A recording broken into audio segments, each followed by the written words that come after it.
دوستو channel subscribe like اور share فرمائیں، شکریہ۔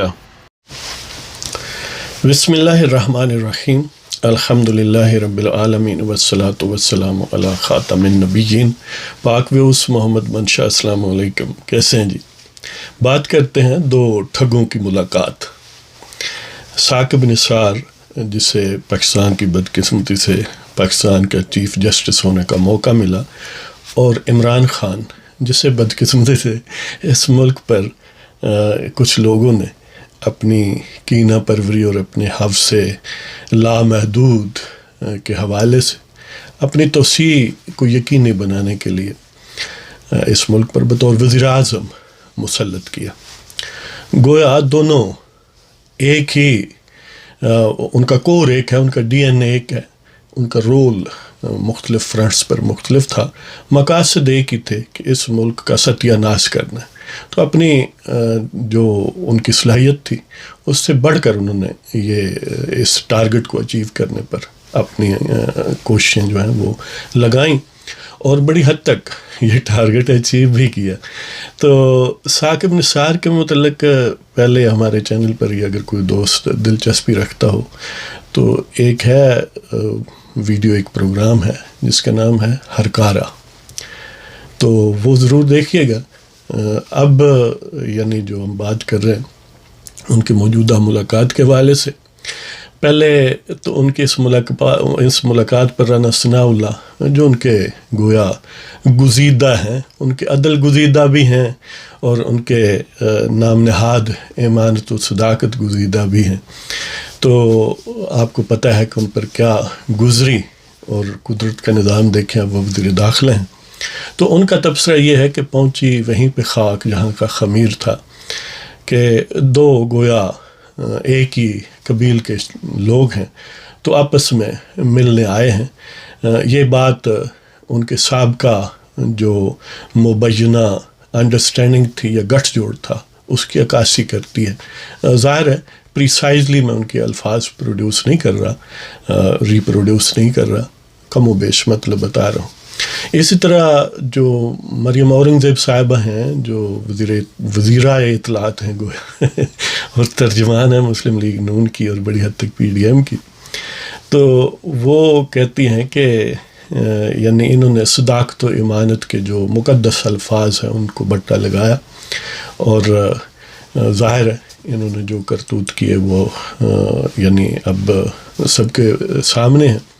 تو اس پر ہماری طرف سے جو عرض ہے وہ ویسے تو ہم عرض پورے پروگرام میں ہی کر رہے ہیں، لیکن یہ 3 اشعار آپ کی خدمت میں تازہ، کہ وہاں ماتم ہے کتنا تخت کے کھونے کا، وہاں ماتم ہے کتنا تخت کے کھونے کا، صبح و شام دور چل رہا ہے رونے کا، وہاں ماتم ہے کتنا تخت کے کھونے کا، صبح و شام دور چل رہا ہے رونے کا، دو ٹھگ باہم گلے ملے مشورے کے لیے، دو ٹھگ باہم گلے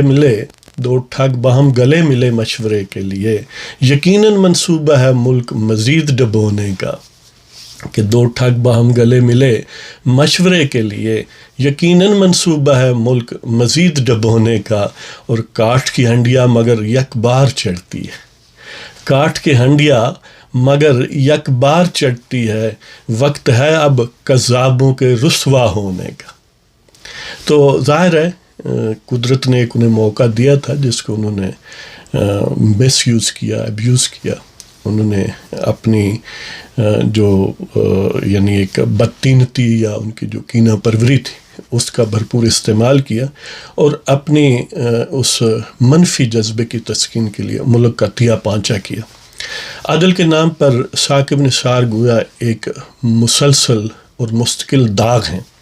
یہ شخص پاکستان کی سب سے اعلیٰ کرسی عدل پر بیٹھ کے باقاعدہ سودے بازی کرتا تھا، یعنی کوئی حجاب بھی نہیں تھا کہ آپ اتنے پیسے دے دیں، فلاں فنڈ میں دے دیں، فلاں، یعنی امیجن کریں کہ یہ دیدہ دلیری کرسی عدل پر بیٹھ کر یہ بات ہوتی تھی کہ آپ کو ضمانت دے دی جائے گی، آپ کو نئی پیشی دے دی جائے گی، اگر 2 مہینے آپ لیٹ کرنا چاہیں گے وہ کر دیں گے، لیکن کہ وین ٹیک اور نام کا یوز کیا کہ ہم نے ڈیم بنانا ہے، کوئی اور کر نہیں رہا اس ملک کا بھلا. اور یہاں تک کہ یہ شخص یہ بھی آن ریکارڈ بات ہے کہ یہ کہتا تھا کہ یعنی اس طرح کا امپریشن کریٹ کرتا تھا کہ میرے بعد اس ملک کا کیا ہوگا.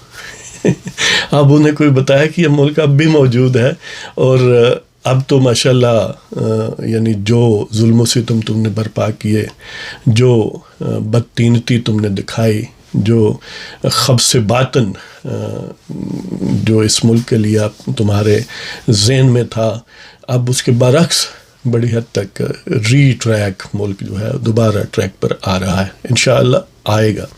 اور خان صاحب جو ہیں، جو گویا اپنے گلے میں ایک ثاقب نثار کر دیا ہوا پٹا کہ میں صادق اور امین ہوں، وہ یعنی ایک جھوٹا دوسرے جھوٹے کی گواہی، دونوں بنارسی ٹھگوں کے گویا اعلیٰ نمونے ہیں.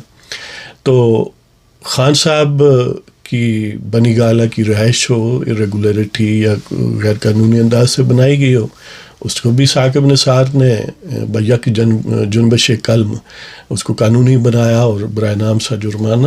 اسی طرح کانسٹیٹیوشن ایونیو پر جو اللیگل تعمیرات تھیں، ٹاور تھا جس میں اور بہت سارے موزور لوگوں کے اور اس پاکستان پر جو مختلف حالات میں مسلط رہے ہیں لوگ، ان کے اور ججز حضرات کے، اور خاص طور پر خان صاحب کے اپارٹمنٹس، ان کو بھی برائے نام سا معاملہ کر کے تو ریگولرائز کر دیا گیا. لیکن دوسری طرف جناب کسی کی جیب میں کہ کتنے ہیں جی آپ کی جیب میں روپے 10,000 ہیں، نکالیں. 10,000 نہیں ہے، 1 روپیہ کم ہے، آپ صادق و امین نہیں آپ نائل ہیں.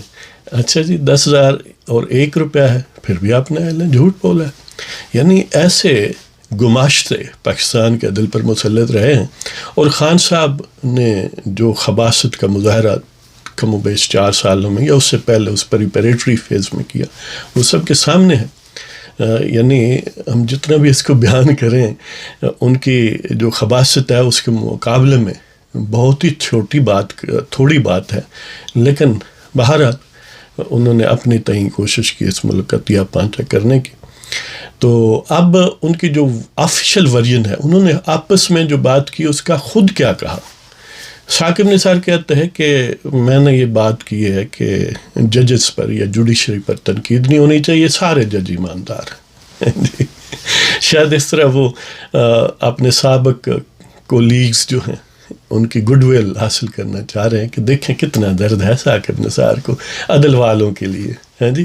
حالانکہ اسی عدل والے اگر سارے ہی ایماندار ہیں تو بندہ پوچھے وہ شوکت صدیقی جس نے ایمانداری کا ذرا کھل کر مظاہرہ کیا، تو اس پر تم جیسے خبیث لوگ جو ہیں وہ ٹوٹ پڑے اور کسی کو خوش کرنے کے لیے اس کو کرسی عدل سے ہٹا دیا. اسی طرح بار بار حملہ آور ہوئے جو قاضی فائز عیسیٰ ہیں، تو کیا یہ بھی ایماندار ہیں تمہاری نظر میں؟ ہیں جی اگر وہ ایماندار ہیں تو تم نہیں ہو، اگر تم ہو تو پھر وہ نہیں ہے جی. تو بہرحال انہوں نے ایک طرح سے یہ اٹیمپٹ کی کہ دیکھیں میں کتنا خیر خواہ ہوں، اور میں ایک جس کو انلیش کرنے میں، جس برائی کو انلیش کرنے میں ثاقب نثار کا بھی بہت زیادہ حصہ ہے. یعنی عمران خان نامی ایک پیراسائٹ جو پاکستان پر مسلط کیا گیا، کہ میں اس کے پاس آیا ہوں تمہاری عزت بچانے کے لیے. تو گویا یعنی سفارش کی ہے کہ حضور سن گاڑی یعنی ساڑھے ججن نہ دیتا کرو. تو خان صاحب نے اس کے جواب میں حیرت انگیز طور پر کیا فرمایا.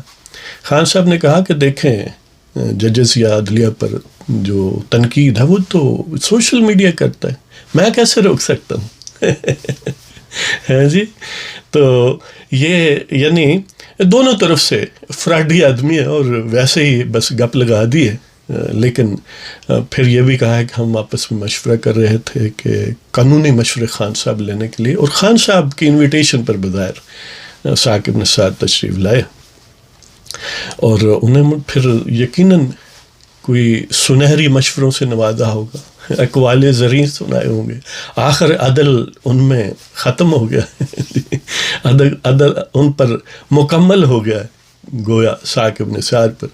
تو اس والے سے جو خان صاحب کو اب قانونی پیچیدگیاں سامنے ان کے جیسے پنجاب میں ہے یا ایون فیڈریشن میں ہے، ابھی تو نقطہ آغاز بھی نہیں، گویا ابھی تو آغاز بھی نہیں ہوا، ابھی مزید ان کو مشوروں کی ضرورت پڑے گی.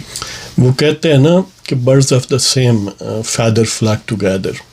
تو یہ خان صاحب کو سوچنا چاہیے یا کہ کیونکہ وہ بھی ٹھگ ہیں اور وہ بھی ٹھگ ہیں، تو اس صورت میں کوئی اگر واقعتاً صاحب مشورہ لینا چاہتے ہیں، شریر مشورے نہیں چاہتے، تو کسی واقعی قانونی ماہر سے رابطہ کریں.